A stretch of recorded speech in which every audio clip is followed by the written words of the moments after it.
Salut, bienvenue sur ma chaîne. Ici tout simplement Alicia et aujourd'hui je vais te parler comment se mettre au sport. Et je te laisse avec le générique.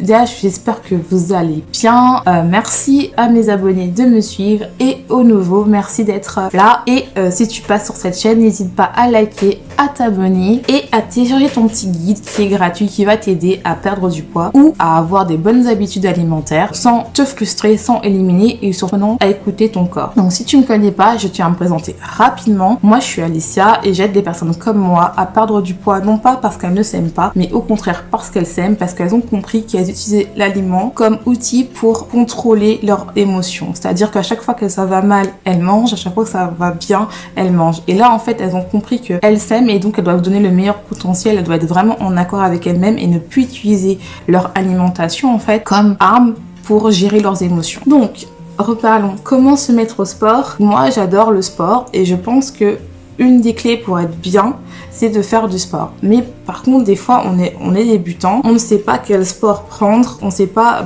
quel exercice prendre. Est-ce que c'est mieux de faire du sport à la maison ou est-ce que c'est mieux de faire du sport en salle? Et il y en a qui sont complètement perdus. Et voilà, déjà la première chose c'est savoir si t'aimes le sport ou pas. Si t'aimes pas le sport, tu peux perdre du poids sans faire de sport. Même si je recommande toujours de faire du sport, ce que tu peux faire pour commencer, c'est faire de la marche. Tu peux faire des longues marches, tu peux commencer par exemple en rentrant chez toi ou en allant au boulot, le matin ou le soir, tu descends un arrêt avant et tu marches. Ou bien si tu veux pas faire ça, avant le repas, tu fais une marche ou après le repas, tu fais une marche avec ta famille ou tes frères et sœurs ou avec ton copain. Ça te permet vraiment d'avoir une activité physique et tu verras que tu vas perdre du poids juste en marchant tous les jours. La deuxième chose, c'est savoir si tu es quelqu'un qui aime la salle ou que tu n'aimes pas la salle. Donc il y en a qui préfèrent faire du sport à la maison et franchement je le conseille. Si vous n'aimez pas la salle, si vous n'aimez pas l'atmosphère de la salle, commencez par faire du sport à la maison. Il y a des matériels vraiment pas chers, il y a du tapis ou même sans tapis. Il y a plein d'exercices sur YouTube qui va vous permettre de manière gentille de faire du sport. Vous pouvez faire du yoga, vous pouvez faire de la danse. Il y a plein de choses à faire. Le sport, ça ne résume pas uniquement à faire du HIIT ou à faire de la cardio intense ou de faire de la musculation. Il y a plein de sports. Et pour vraiment commencer à faire du sport, il faut faire du sport qu'on s'aime. On peut faire de la zumba, on peut faire de la danse, on peut faire des sports collectifs, on peut faire du badminton. Le juste, c'est de trouver ce qui correspond pour soi. Si par exemple tu veux faire du sport à la salle, moi je te conseille déjà la première chose c'est d'essayer surtout en ce moment on a entre guillemets la chance, je mets bien entre guillemets, qu'on est en déconfinement et qu'il y a beaucoup d'offres de salles. Donc généralement on te propose toujours de faire un essai gratuit et moi je le conseille en fait parce que il faut que dans ta salle, parce que tu vas passer du temps et que tu vas payer, il faut que tu te sentes bien. Donc moi je te conseille vraiment de faire un essai gratuit. Moi je l'ai fait pour ma salle, j'en ai testé 2 ou 3 et celle où je sentais plus de feeling, où j'aimais bien y aller, même si surtout que j'y vais souvent, il faut que ça soit bien en fait. Il faut pas qu'il y ait des mauvaises ondes. Si tu préfères une salle de sport où il y a que des femmes ou si tu préfères une salle de sport qui est plus petite ou qui est plus grande, il faut vraiment que tu testes. Il faut vraiment que ça te corresponde et surtout que tu vas passer du temps dedans. Même si c'est qu'une heure, tu vas passer du temps. Même si c'est une demi-heure, tu vas passer du temps dedans. La deuxième chose, c'est n'hésite pas, surtout si tu te sens bien, à poser des questions ou à te faire coacher. Parce que en fait, il y a beaucoup de gens qui commencent la salle sans demander et il faut pas avoir peur parce qu'ils sont là pour ça.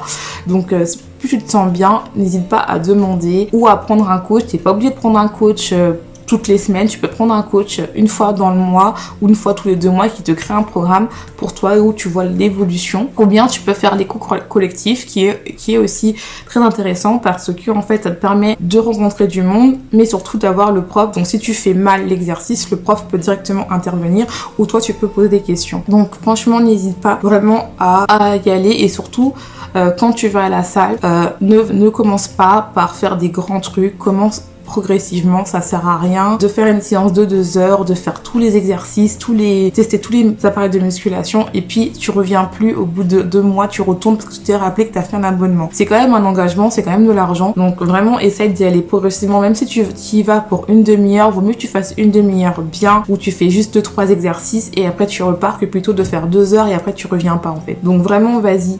Et après il n'y a pas de normes en fait. Généralement les gens ils recommencent à 3 fois par semaine d'aller à la salle. surtout au début. Tu vas 3 fois par semaine pour travailler l'ensemble de ton corps. Tu peux y aller plus, mais il faut toujours laisser des temps de repos pour que ton corps en fait se repose. Au fur et à mesure, je vous dis vraiment, n'hésitez pas à avoir un coach, surtout pour le début, surtout pour qu'il vous explique voilà comment te positionner pour telle ou telle machine, surtout si vous n'avez pas fait de sport. Parce que ça vous permet de pas vous blesser et surtout de pas être dégoûté de la salle, parce que des fois on fait de l'exercice, on n'a pas d'évolution en fait. Des fois on peut faire des exercices pendant un mois et on ressent pas le changement parce qu'on n'a pas la charge adaptée qui nous permet de faire des progrès, et on n'a pas aussi la connaissance, hein, parce que bon, c'est quand même un métier d'être coach sportif. Donc n'hésitez pas vraiment à demander.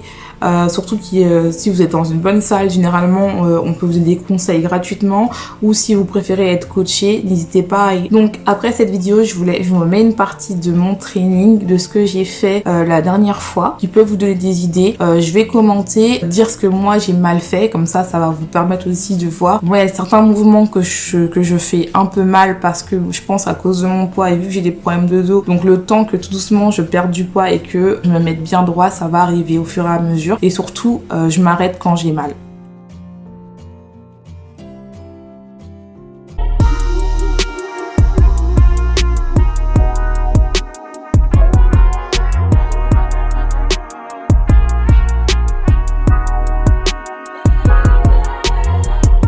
Donc j'espère que cette vidéo t'aura plu. N'hésite pas à liker, à commenter, à télécharger ton petit guide et à me rejoindre sur Instagram, parce que là tu verras vraiment tout ce que je fais pour perdre du poids et qui pourra vraiment t'aider à perdre du poids. Je te dis à la prochaine.